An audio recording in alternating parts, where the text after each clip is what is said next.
anggota kelompok kami yang terdiri dari Saya sendiri yaitu Yulia Salasani Nur NIM 21. saya, Kafila Nur Aini, NIM 41. Berikut adalah materi yang akan disampaikan oleh rekan saya. Silakan.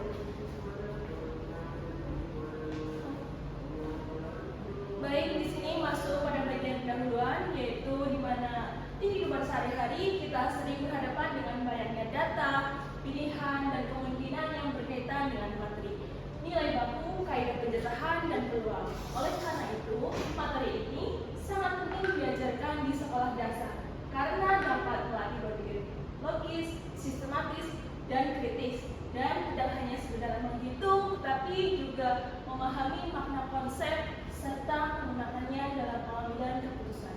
Lanjut. Nah, di sini masuk pada analisis yang pertama, yaitu analisis kurikulum, yaitu pada capaian pembelajaran. Dapat terlihat di mana capaian pembelajaran untuk materi ini yaitu siswa diharapkan mampu membandingkan data, menentukan banyaknya kemungkinan kejadian dari suatu percobaan sederhana, dan serta menentukan peluang kejadian sederhana.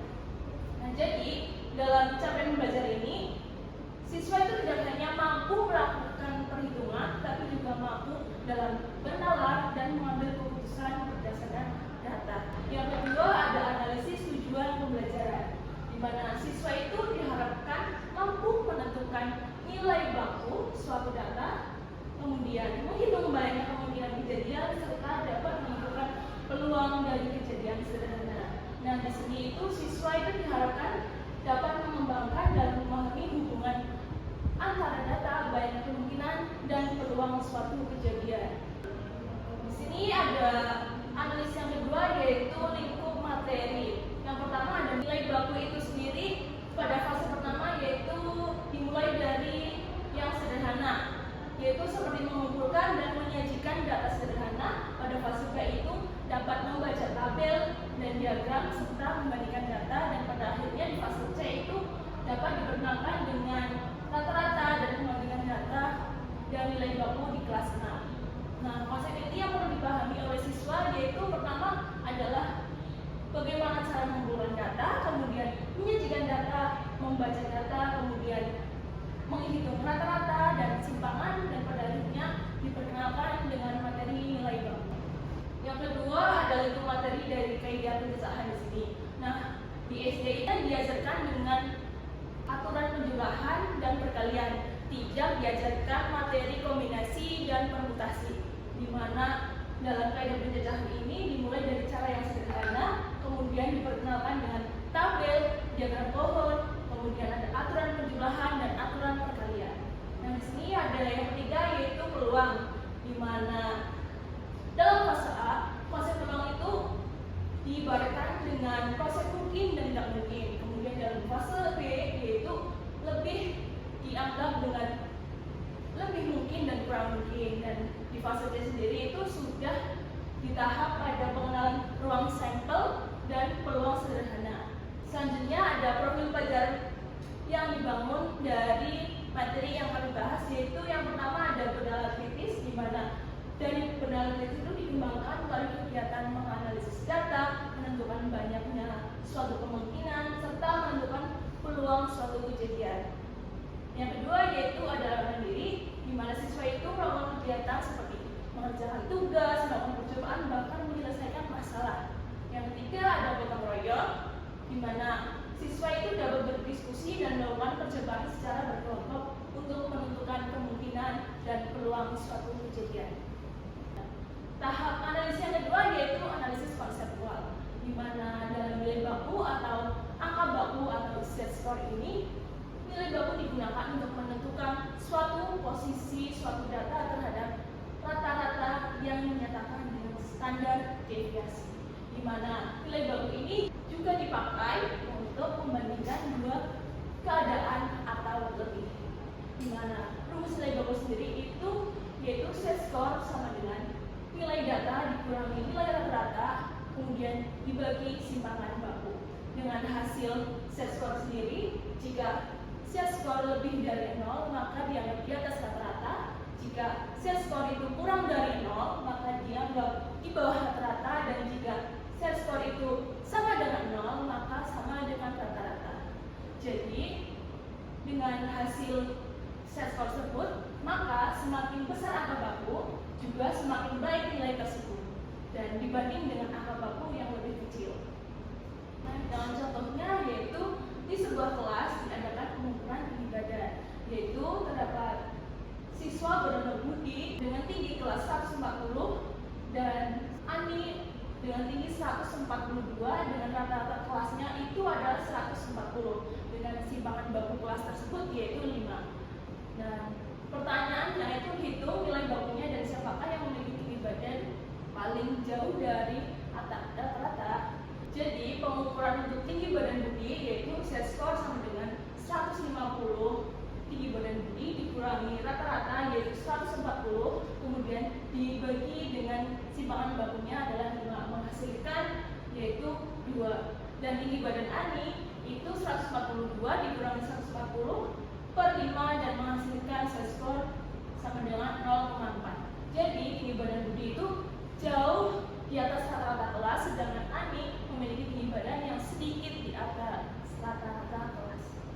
Yang kedua ada materi kaidah penjajahan, di mana kaidah ini digunakan untuk menentukan banyaknya kemungkinan suatu kejadian. Nah, di sini masuk pada aturan penjumlahan, yaitu siswa itu aturan penjumlahan ini hanya berfokus pada hanya memilih beberapa pilihan yang tidak dilakukan bersamaan. Maka dengan begitu hanya memilih satu kemungkinan dan hasilnya itu dengan cara dijumlahkan. Contohnya itu seperti Lena mendapatkan juara dan ia hanya diperbolehkan memilih satu jenis dari 5 jenis roti dan 7 jenis minuman. Maka berapa jenis yang dapat dipilih oleh Lena? Maka rumusnya yaitu 5 ditambah 7 sama dengan 12 pilihan. Kenapa? Karena memilih roti sama dengan 3 kemungkinan dan memilih minuman itu 2 kemungkinan. Nah, total semua kemungkinan adalah sama dengan jumlah semuanya. Jadi kalau pilihannya itu tidak bersamaan, maka ditambah. Nah, aturan kaidah penjajahan yang kedua yaitu aturan perkalian, di mana aturan perkalian ini lebih ke memilih secara berurutan atau bersamaan. Di mana contohnya itu sebuah kode terdiri dari 2 huruf dan 2 angka. Jika huruf yang digunakan adalah kode A, B, C dan angka yang dapat digunakan itu angka 1, 2, 3, 4, maka berapa banyak kode yang dapat dibuat? Dengan cara yang seperti itu dihasilkan banyak kode yang dibuat, yaitu 144 kode. Dan kenapa dikali? Karena setiap huruf pertama itu bisa dipasangkan dengan huruf kedua dan seterusnya, sehingga semua kemungkinan itu dapat digabung, maka dihitung dengan perkalian. Yang ketiga ada materi peluang, di mana materi peluang ini awalnya itu diperkenalkan dengan ruang sampel. Jadi apa itu si ruang sampel? Jadi ruang sampel adalah himpunan semua kemungkinan hasil yang dapat terjadi dalam suatu percobaan. Contohnya itu dalam melempar koin. Jika punya koin itu punya 2 sisi, yaitu sisi angka dan sisi gambar. Nah, titik sampel ini adalah anggota dari ruang sampel. Dari contoh tadi pelemparan koin, maka titik sampelnya itu ada 2, dan titik sampel A angka dan G gambar. Nah, baru diperkenalkan dengan konsep peluang. Peluang ini digunakan untuk melihat kemungkinan terjadinya suatu kejadian dengan rumus peluang adalah sama dengan banyak cara terjadi kejadian A dan banyak semua kemungkinan, di mana menghasilkan jika hasilnya 0 adalah kejadian mustahil dan hasil 1 merupakan kejadian yang pasti. Contohnya yaitu seperti sudah terlihat dalam PPT, yaitu diketahui himpunan angka genap ada 2, 4, 6 dan ruang sampelnya itu 1, 2, 3, 4, 5, 6 dengan rumus yaitu 3 dibagi 6 sama dengan menghasilkan setengah. Jadi peluang kemunculan angka genap dalam sekali lemparan yaitu setengah. Kemudian selanjutnya akan dipaparkan oleh teman saya.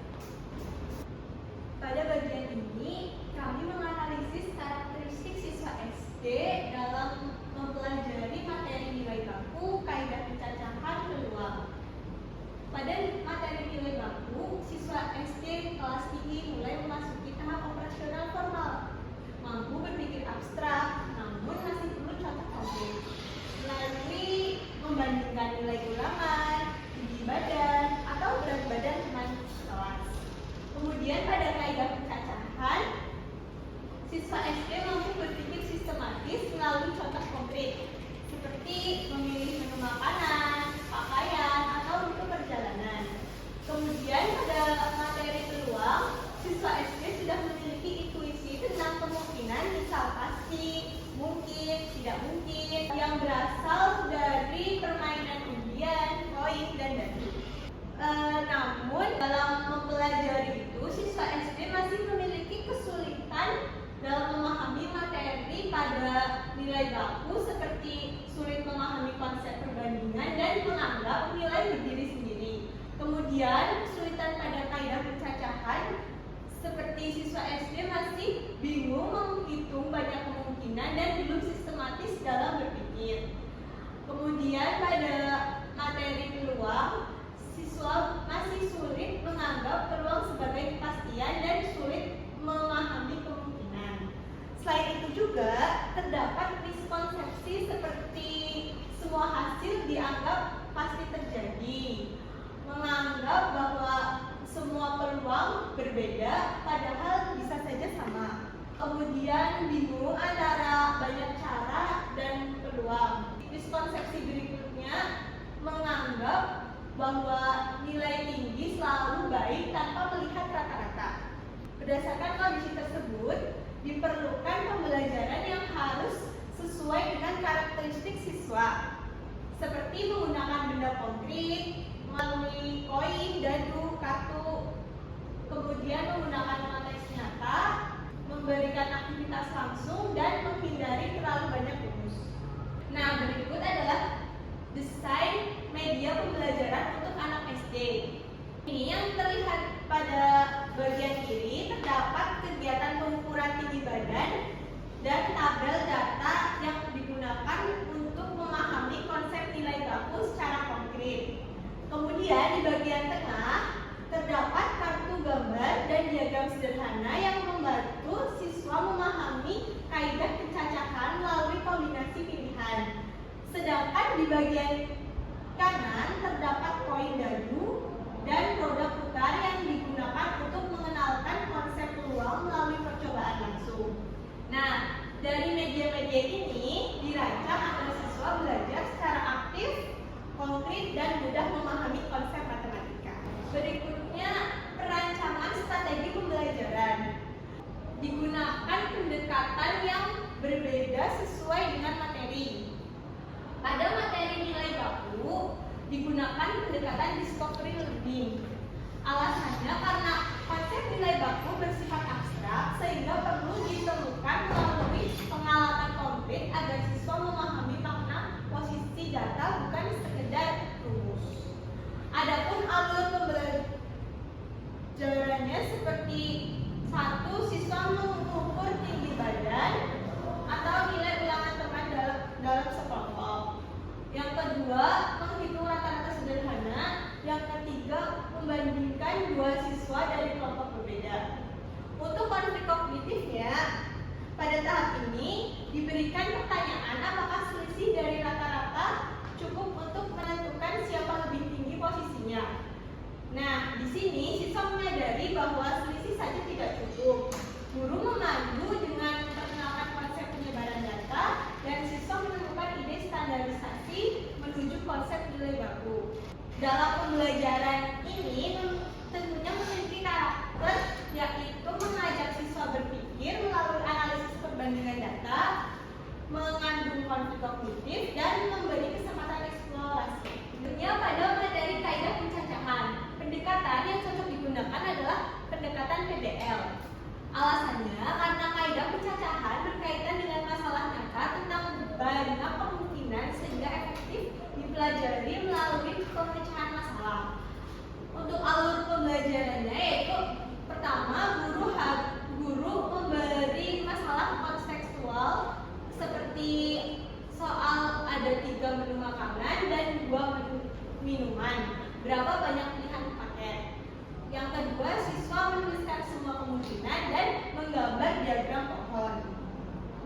Untuk konflik kognitifnya, pada tahap ini diberikan pertanyaan kenapa cara menghitung 1/1 tidak efisien. Di sini siswa memahami dan menemukan pola perkalian. Guru memberi masalah kedua dan siswa menemukan aturan penjumlahan. Terkait pembelajaran ini memiliki karakter yaitu mengajak siswa berpikir dengan menyusun kemungkinan dan mengadu konflik kognitif serta memberi eksplorasi.